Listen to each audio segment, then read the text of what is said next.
Kelly Services. Thanks very much, Adrian.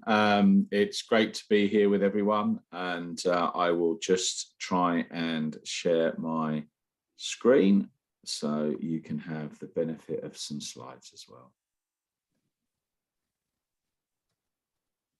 Okay, bear with me 1 second.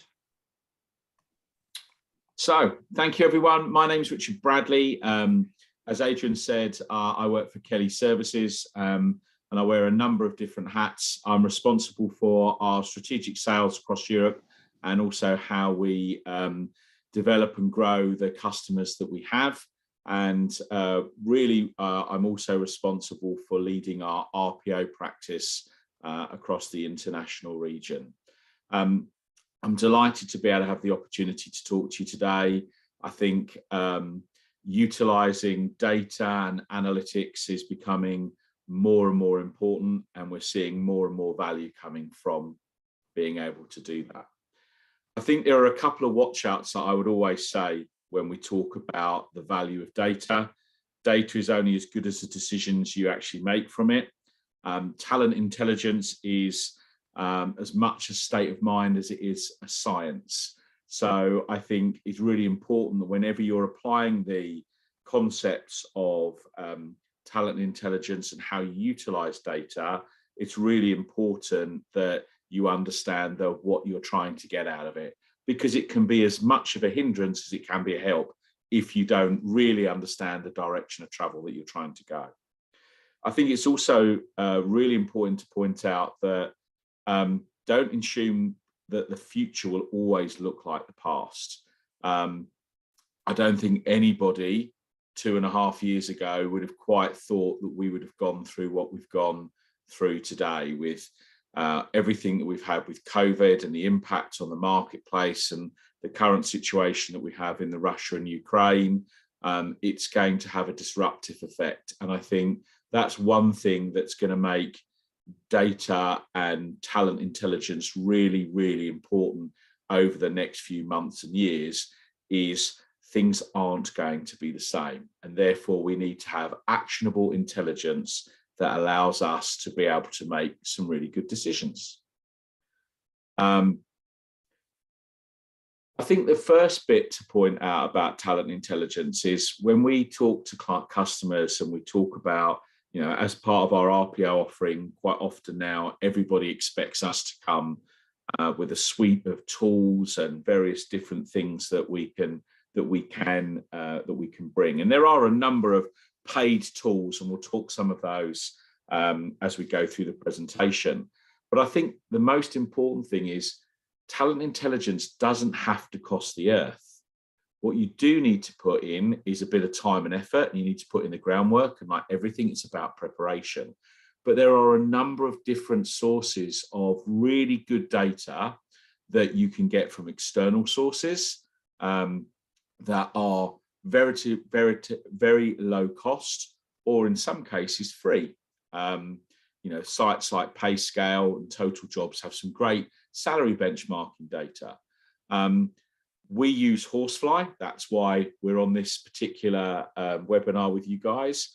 It's an exceptionally good tool, and it allows you to bring some really good insight. So there are a mixture of tools that you can use, but there are a number of sources of data or information that you have at your fingertips today. That's your own internal talent, it's former employees or alumni, it's any of the passive candidates that you're talking to, those people that apply to your organization, and all of your competitors.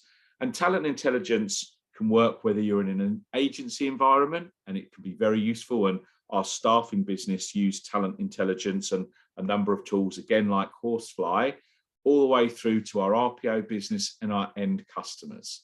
So a talent intelligence can fit various different organizations, various different budgets at various different scales. So don't be put off by thinking it has to be a significant investment. So how do you get started? Really, as I mentioned before, it's a mindset. So you need to understand what you're trying to achieve. What are you trying to to be able to solve? What's the question that you have, and how can data support you in delivering that? We talk about the value coming from, you can look at lag data and look at what's happened, but also a lot of what we like to do and where we see a lot of the value is predictive analytics. What do we see that's happening today, and does that predict a future outcome? Because that's where the value comes, because that's where you can start to utilize that to make some decisions. And we use the language at Kelly of lag and lead measures. So there's lag measures, which are things that are a really good indicator of where you've come from. And then lead measures are the sorts of things that if you take action on will impact that measure. So you can start to focus your activity in the right direction. So why bother with talent intelligence? Different people want different things about talent intelligence and labour market analytics. So you can make strategic decisions about the talent you currently have, about where you're finding talent. If you start to look at the way that you're using data within your own organisation, you can help reduce employee turnover. And let's be fair, that's something that we hear a lot about in the news at the moment. And we're seeing a lot within organisations is the increase of people leaving organisations and looking. We all know where the noise is in our organisations, but really, where are the urgent hiring needs? It shouldn't just be about which ones of the hiring managers are the ones that are screaming the hardest, and where are the future challenges?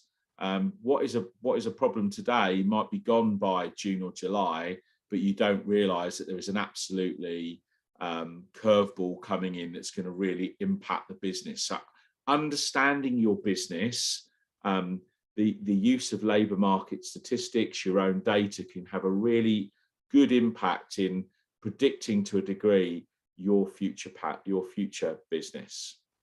And as you'll see on that screen, there are a number of different areas. But again, one of the things that I would say is using talent intelligence to focus on your business goals. And there aren't very many organisations today that aren't focusing on diversity of the talent they're bringing in, and looking at how you have a more diverse workforce. And talent intelligence can really help, because it can help you understand the makeup of where you are. It can help you understand the makeup of the regions that you're in, and how is your diversity makeup for the local region that you're in. And it can also help you understand where the talent communities are that you want to tap into. And if you're looking to go and identify talent that you haven't necessarily always looked for, using that talent intelligence can help you understand how to build campaigns.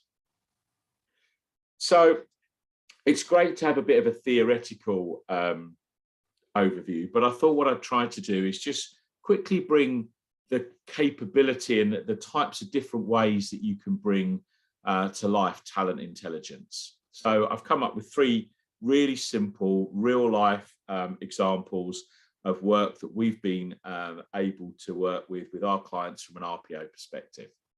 So we have a major retail consumer client that is based out on the southwest, and they were looking to they had some challenges where they were looking to find a VAT manager, and that role had been open for 6 or 7 months. We came in to look at that organisation, and we were told that this is a particular problem that we were focusing on. So we used Horsefly to understand the shape of the labour market. And what we understood was, within the local community, within a 10-mile radius, there was a very small pool of people that had the qualifications and experience that they were looking for. If you expanded that to the next nearest town, for this particular client, the next biggest town was Bristol, there was a much bigger availability of talent. But what that then showed you is that the role that the remuneration that they were paying for this particular role was no better than what you could get in Bristol. So it allowed us to have a conversation with a hiring manager that said, the challenge is you have an operation in Bristol, you could put the person in Bristol and you're paying the current role and the current market rates, or you can continue to look for somebody in this particular location, but to do so, you are going to have to attract talent from different areas to where you're currently searching, and you're going to need to think about the way that you position that. What's the opportunity to grow? Why would somebody commute from perhaps Bristol for the same salary? Are they going to do it? Do we need to look at the compensation? And we use Horsefly particularly, and a number of other tools, to really help us understand the shape of the market, understand where talent lives. And then that also allows us to focus our attraction channels and our attraction strategy very much focused on particular areas. So, if we have a limited budget, as we quite often do when we're working as an RPO, we will take that spend and look at making the most impactful way that we can, and understanding that if we're advertising in a particular location for a particular set of skills becomes very, very helpful. And it helps you really manage your advertising spend. When we talk about retention, Horsefly and other tools like LinkedIn Insights is also really useful. Also, just looking at things like LinkedIn to understand the talent journey of candidates and where your team are going. It can help you identify, are you losing some of your top talent to particular organizations? Is there a particular career path that these people are taking? And then it allows you to do some analysis to understand, what is it that those organizations are offering that perhaps you don't? And then that can help you start to plug those gaps. It allows you then to look at doing things like not only exit interviews, but what's starting to become very popular in our world is what we call stay interviews. So when people reach certain milestones, we ask them, why do you stay? What is it about the organization that you're working for that makes you want to stay? And we feed that in to our talent intelligence, which quite often can be an Excel spreadsheet. Sometimes it's a really expensive piece of kit. Sometimes it's good old Excel. And that seems to fit for most organizations that we're working for. One of the other things that we've done very successfully is understanding the pain points of our customers to get ahead of the curve. We have a financial services client where they identified in their senior leadership team where they were potentially exposed and where it would cause them the most pain if they were to lose somebody in that role. And then what we were able to do is go out and build talent communities, go out and start to have conversations with passive talent, not necessarily about a role today, but to effectively give that talent a little tickle and get it to a point where when one of those opportunities became live, we had a warm group of people that we were able to talk to. And that worked very, very successfully. It also works very well for niche roles. And we have a life sciences client in Ireland, which has a very specific skill set. And it was worked out that for every month that particular person wasn't there producing something within the lab, it had the potential to impact over a 6-month period of $5 million. So they were very motivated to understand if that person was to leave, how quickly could they make that person rehired. So it was a very niche role. There are about 17 people in Europe. We identified who those people were using talent like Horsefly. We identified that talent. We engaged with that talent. We had conversations with that talent. We haven't had to replace, but should we have to replace that individual, we now know where everybody exists. They're aware of the client, the journey that they're going on, and the potential opportunity that that client could have for their career. So they're just a couple of examples of how you can utilize talent intelligence and how you can bring that to life. And I've talked very briefly about talent intelligence and how you can do it. So, the plug for companies like Kelly or other RPO providers are available, or independent talent intelligence companies. There are a large number of organizations that can help you establish, design, build, operate if we need to, or transfer it back to the organization. We're going to hear later from Shagun, who is a data analyst, and you can bring one of those into your own team and invest in, and you'll see some amazing work that she's done. So I think you can see the value that bringing something like that can have. You can bring in tools like Horsefly. Horsefly looks like quite an expensive investment when you look at it in pounds and pence, but when you actually start to break down the return of that investment and the ability that it has for you to influence and change, it is a very small overall cost. And there are other tools like AI-driven sourcing tools such as Entaleo and what's now EZ but was Hiretual. And there are some really cool tools out there like Candidate ID, which help build sentiment engines. So these aren't necessarily directly talent intelligence tools, but they're tools that help you harvest and gain the sort of data that can help you make actionable insights. But I talked earlier about it doesn't have to be done with a large budget. And there's some really simple stuff that you can do. Knowing your basic data, attrition rates by department, for example. Lots of data that you will currently have in your CRM, your HR systems. Those sorts of things are absolutely critical. But your recruiters are the people that can get that intelligence for you. If you know what you're trying to achieve and you've built that plan, you can build in some questions into your just everyday interview schedules that you're talking to people on a regular basis that helps build out a map and a view of talent intelligence. So lots that you can do that takes nothing more than a bit of thought and a bit of time and a bit of preparation.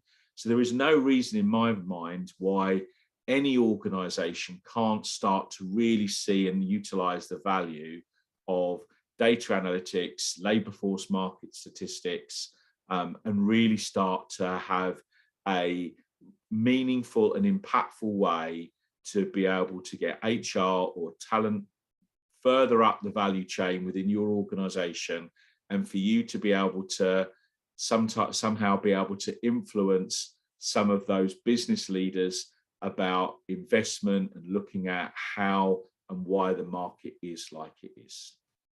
So that's pretty much it from me. That's everything I really had to say on the concept of talent intelligence. I'd love to know if there are any questions. Yeah, Richard, if you can unshare, fantastic. I've got a couple of questions. Firstly, you described something called a sentiment engine for Candidate ID. Just explain what you mean by sentiment engine. Yeah, and look, there's a really good tool in Candidate ID, and it's not the only provider that does this, but it's one that we use and work with quite regularly.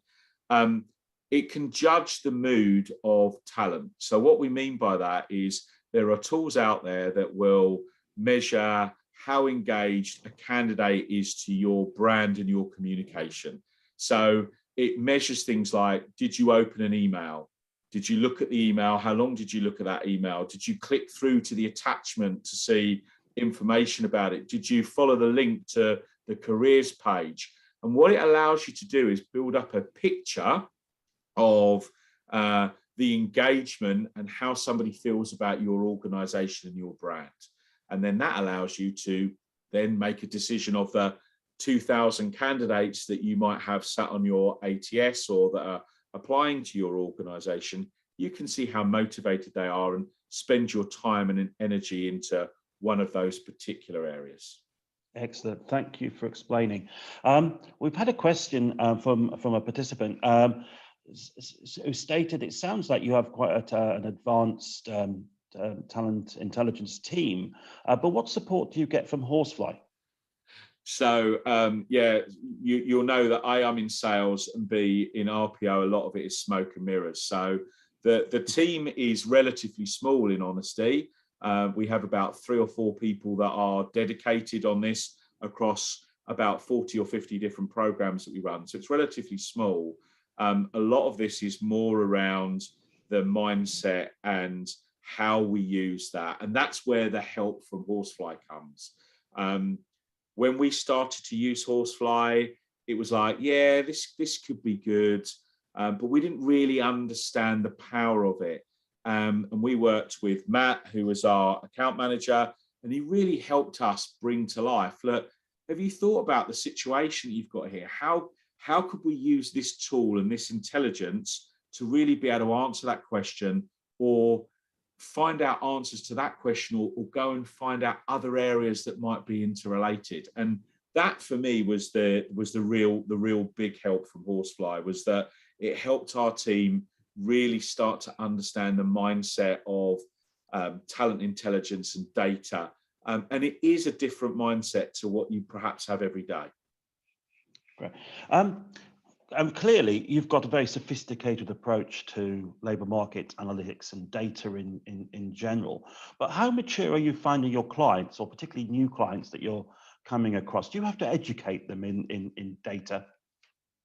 It depends. So some clients that we go to, we sort of walk away a little bit ashamed that we don't have the same level of knowledge that they have. And to be fair, that's organisations like, Baz had at Philips. I mean, he created an amazing organisation and view of talent intelligence, and organisations like Amazon are built on the concept of data and understanding that data.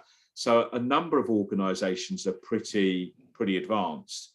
But I would say the usual 80-20 rule, 80% of organisations want to use data. They're not really sure how to use that data or how to start that data.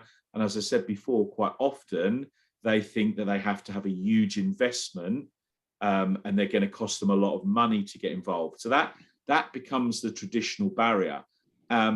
Answering the question a slightly different way, I would say 90% of the inquiries that we have always ask us about our ability to use data analytics and how are we going to help them make better commercial and business decisions. So it's definitely on the agenda for all organisations. Okay, thanks, Richard. And if people would like to ask any further questions, please just do click on the Q&A button and post your question, and I will come back at the end and ask Richard any more. I'm going to move on now and invite Shagun to talk a little bit more about the use of labour market analytics in location analysis, etc. Now, just a heads up, if we lose Shagun for a couple of minutes, it's because there is a huge sandstorm approaching northern India where Shagun is based. We have got contingency plans, but if we lose you, Shagun, we will hopefully welcome you back very, very quickly, and I hope everybody understands. It's truly global. I'm speaking to you from Spain today, and I'm sure there's people from all over the world, but let's hope that the Wi-Fi signals hold up. So Shagun's from Webhelp and is going to talk to us a little bit around that use of data in location and facilities management. And again, if you've got any questions, please ask them by clicking on the Q&A button, and I'll put those to Shagun at the end of the presentation. Over to you, Shagun. Thanks, Adrian, for the very kind introduction. And I was hoping you would start with you offering to sing a song if you do lose me during the webinar. I know Richard's really looking forward to it, and so are our participants. Well, a very good noon to you all on a day that brings us one step closer to that long weekend, at least for my friends in the UK. I am ecstatic to be speaking with all of you here today in all things talent intelligence. Now, I am going to use my most used phrase, which is I will attempt to share my screen. And if I can't, Adrian, I'm going to lean back onto you. Tech and I don't agree a lot of times.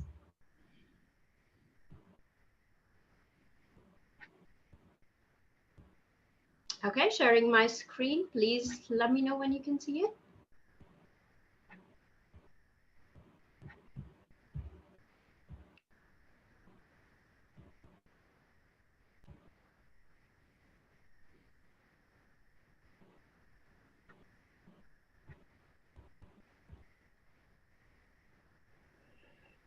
Well, it all worked absolutely fine about 3/4 of an hour ago when we tested this. So there must be a button there that you can press, Shagun, that's going to share the I screen. am. It does say that I am presenting. Testing my patience.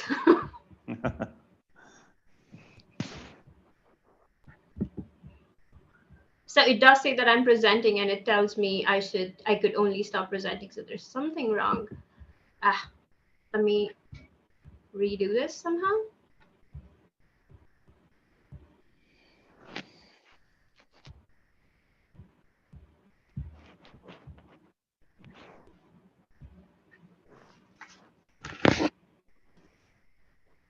So again, waiting for your nod to let me know if you can see my screen.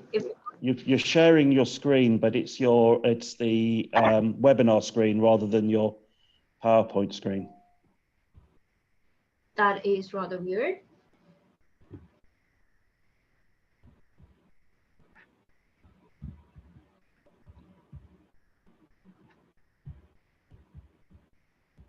Would you like me to go to plan B? Oh, there we go. You're up. Oh, I am? Okay, I did exactly the same thing, but then not going to argue with tech. All right, so a very good noon, like I said, to all of you. And before we dive into all things labor market data and how we could use it to influence business decisions, I would like to take this moment to speak a little bit about my organization, that is Webhelp. At Webhelp, we are in the business of creating exceptional customer journeys for our businesses. And we are a team of about 100,000 people spread across 50 countries and growing. We do take pride in leveraging data and tech to make businesses more human. And as a part of my role, which Adrian spoke about in the very beginning, is analyzing all things talent intelligence, labor market data, and informing the business to make data-driven decisions. Speaking of data and reiterating what Richard said earlier, Lever, which is an organization that does research, has identified that data-driven recruitment strategies to be amongst the top trends for the year 2022. And that sort of makes me think, you know how the saying goes, in God we trust, and the rest please bring data. On that note, I will now walk you through a business case scenario that I did for the business. Now, this is something that was done very, very recently and brings to life the value that Horsefly as a platform and the information that it has to offer could be leveraged in making, well, multiple decisions, but this one in particular. So I was asked the question, which I suppose a lot of us in the talent intelligence or the workforce planning or operations world are asked, which is to provide information in terms of talent pool insights to identify or pin down regions that are best suited to serve a particular client or deliver solutions which require a particular skill set that's been identified. And at that point, what I did was I went to my best friend Horsefly, and what I did was I ran a search, which was a very specific skill search, as I mentioned, across the UK. Now, oops, I'm missing the slide here. So what I am trying to present is a slide with a map and a demand and supply curve, but what I'm seeing is something else. Could somebody tell me if that is what you see indeed? Shagun, we're just seeing the PowerPoint with the first slide showing, and the other slides in a list down the side. if you click on the next slide, it might move forward. If you click on that. I actually did navigate to slide number 3 on Okay. my end, but it's clearly, Adrian, do you want to do this for me? Because Do you want to, would you like to stop sharing? Yeah. Yes, please.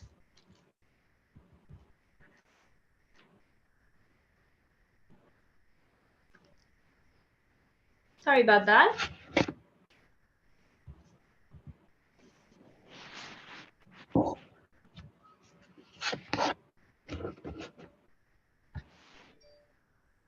Right, so I'm just trying to navigate to your slide. So I was trying to get to slide 3, which is where I've got with the heat map and the demand and supply curve. Yeah, so it's not letting me share your screen at the moment. So it wasn't just me then. No, but just give me a sec. I'm going to.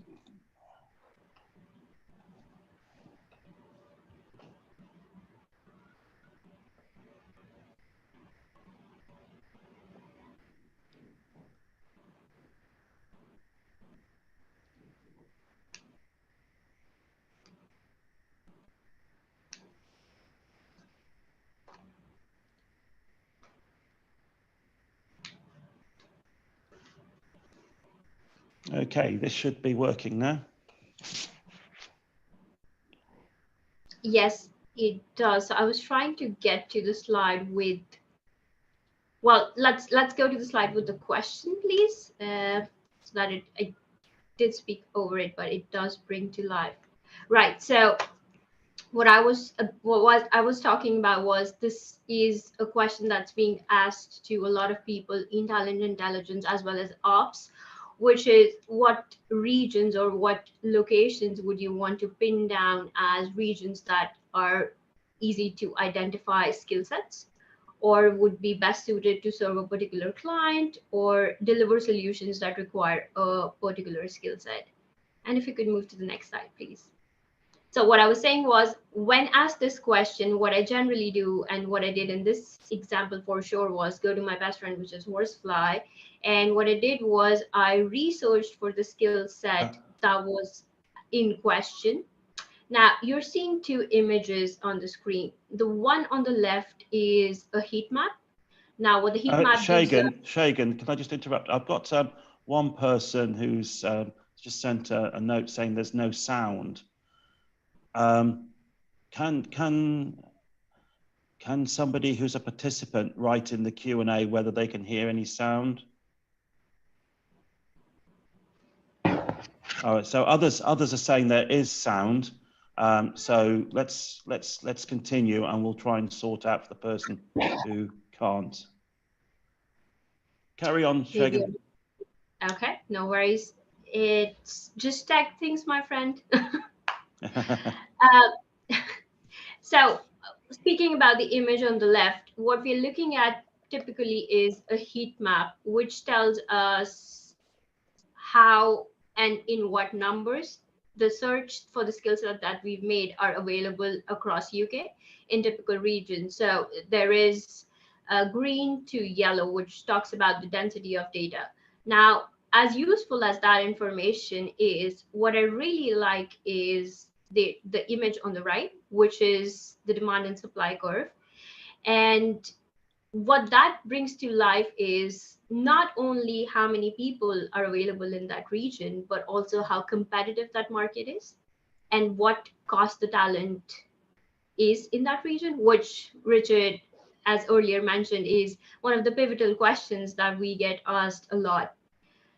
So what I then did was I created, well, a long list of regions based on how competitive the market is, the salaries, as well as talent pool.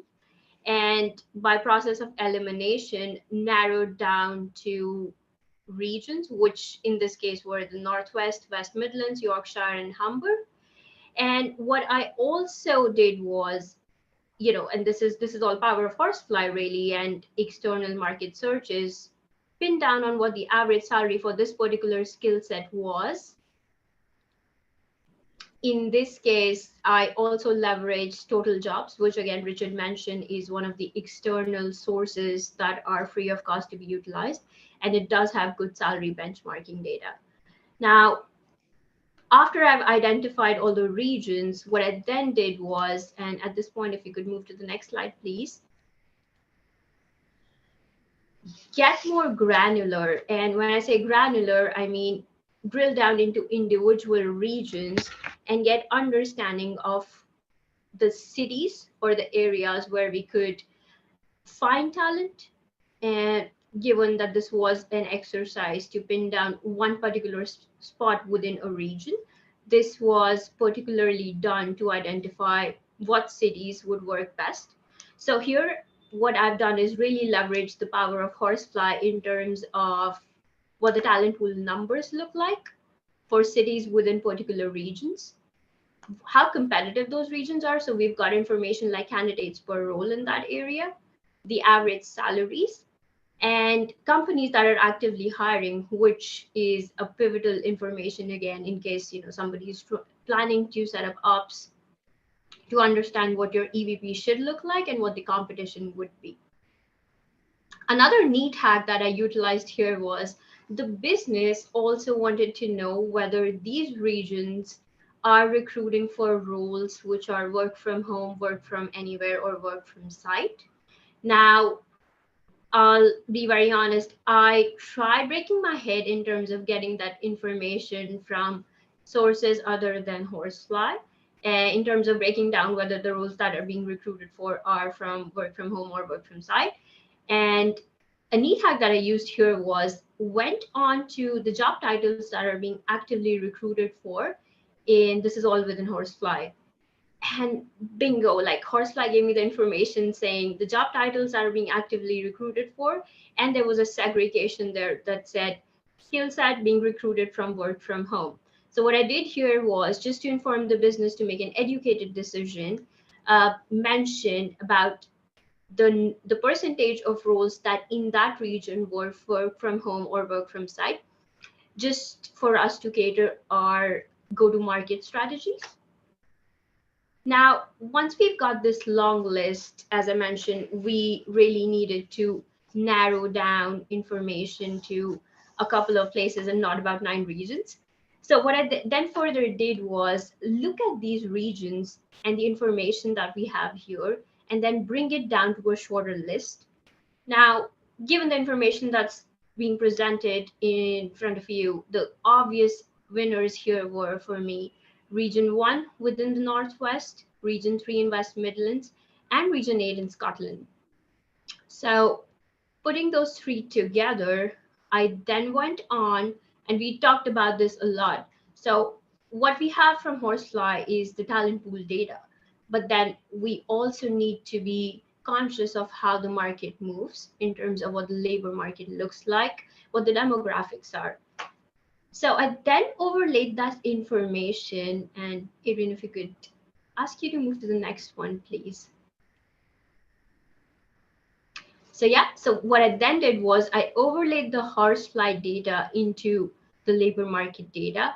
Now, this data is readily available from the UK government, and these are nothing but statistics on demographics, as well as the economic activity in the region and the unemployment claimant rate, which gives us an indication of whether those regions are actively seeking employment or are happily set in their jobs and there is no scope to hire for them. So I then arrive into my next slide, which is my top 3 regions. Now, this has got information about which most of it, which you saw on the other slide already, which is information on what my talent pool numbers look like in those regions, what my average salaries are, what are the companies that are actively recruiting. And this is critical information really for any business, because if you see a lot of competitors who are actively recruiting companies in that regions, you might want to move on to a plan B, because then the market's getting really, really competitive. Then there's information about the companies where this skill set is currently working. Now, again, an important information point for companies given that they know how to tailor their EVP and what their attraction strategies should look like. And then we've got the 3 points of data from the UK government stats, which is your unemployment rates across cities, your demographics in terms of what your numbers in age groups look like, as well as your economic activity, which essentially is how many people are actively involved in generating income in that region. So I presented this information to the business along with the information that's been piled on, which includes work from home or work from site. And like I said, this is data that is guided on both talent market analytics as well as your labor market to guide a decision-making process that could potentially decide what region would be best suited for serving a particular need of a client. Now, as we understand that this data is data at a given point of time, but what we are trying to do in our working lives is to understand how the market moves. And Adrian, at this point, if I could ask you to move to the next slide, please. So what we are also trying to do within my team is not just look at information at a given point of time to drive business decisions, which could affect us for a period of time. As we all know, we're also looking at leveraging the data that we have at Horsefly and creating an internal labor market insight trend. Now, what we are going to typically do is periodically pull out reports from Horsefly, which would inform us about what the talent pool looks like at that point of time, as well as other informations which we may find relevant, and then compare it to information at another point of time and see how the markets move. So when you do that for a period of time, you really have got an internal trend line, which I think is powerful if you were to sort of make decisions for a period of time that's way into the future. And given how fast and how dynamic the nature of our job market's been in the past 3 years at least, I think this could be really, really powerful information. What you could then do is use this information again into visualization tools like Power BI, Tableau, and inform the business in terms of what the trends in a particular region look like.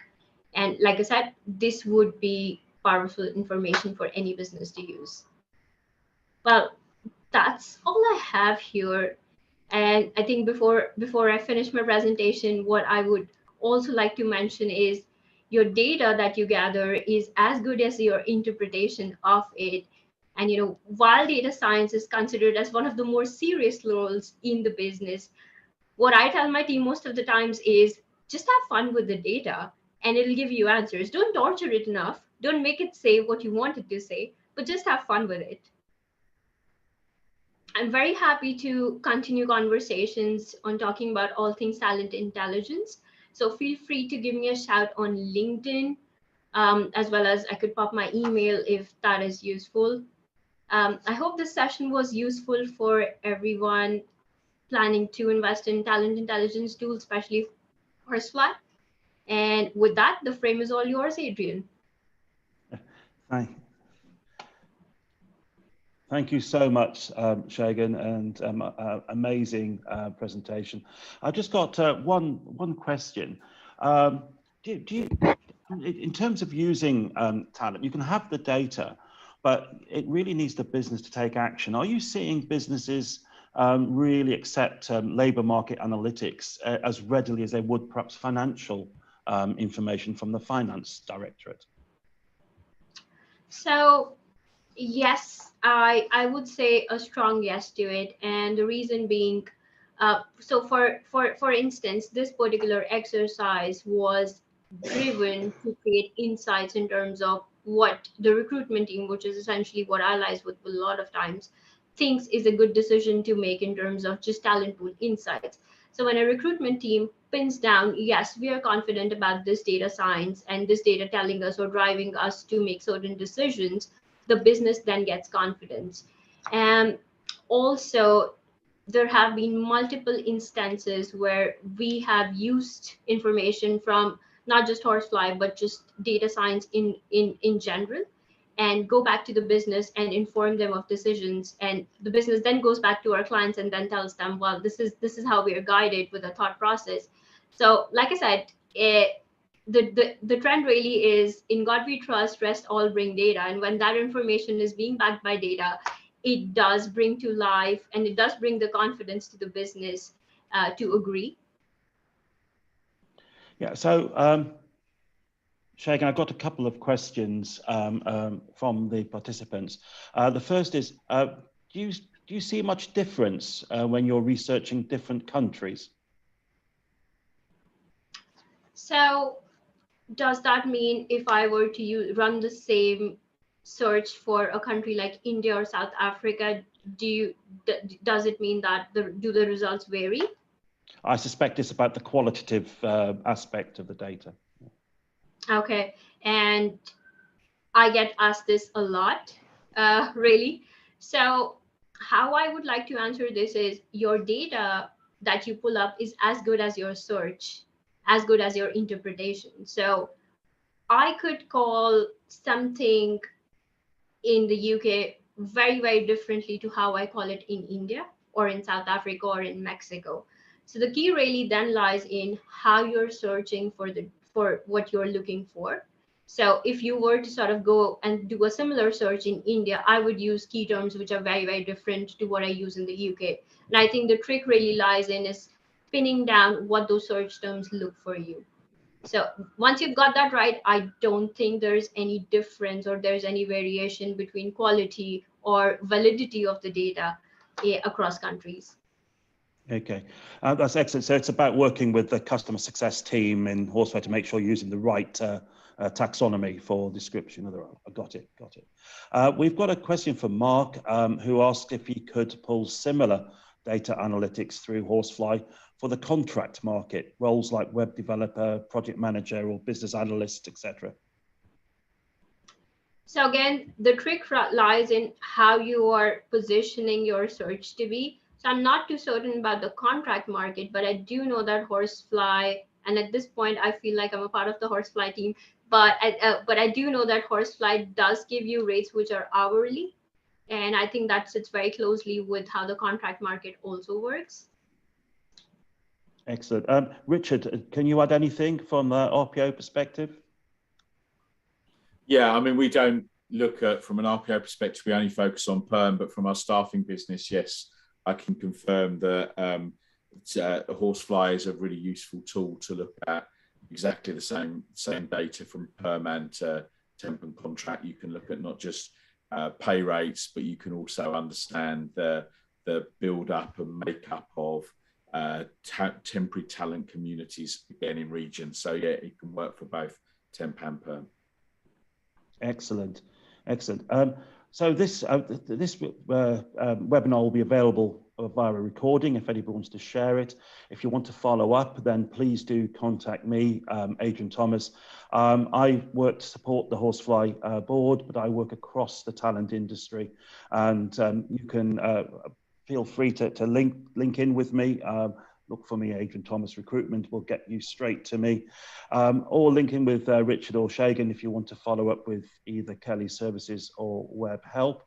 But if this has whetted your appetite for labour market analytics and you're not currently a Horsefly user, then please do go to horseflyanalytics.com, where there's a lot more information and there's a way for you to get in touch with the Horsefly team. And I have no doubt they will be able to help you. Now, our next webinar will be towards the end of April. We haven't set the exact date yet.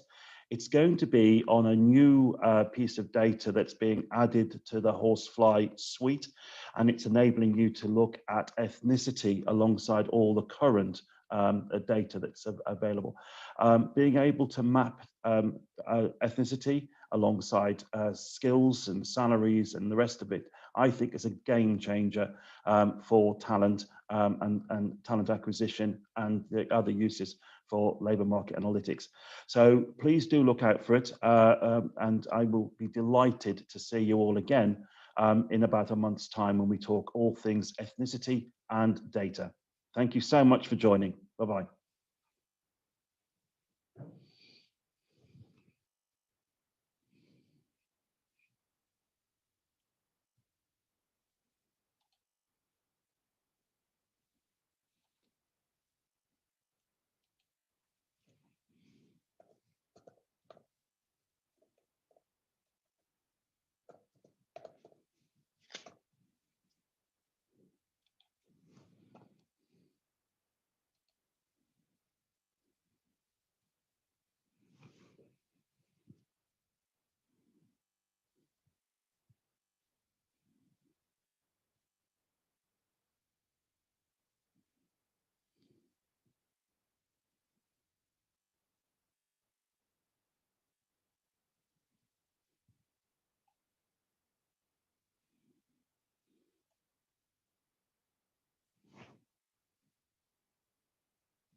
Okay, Richard, Shagun, I think the vast majority of participants have now left. I just wanted to pass on my thanks to you for two very insightful presentations. I think there's a lot of value in that.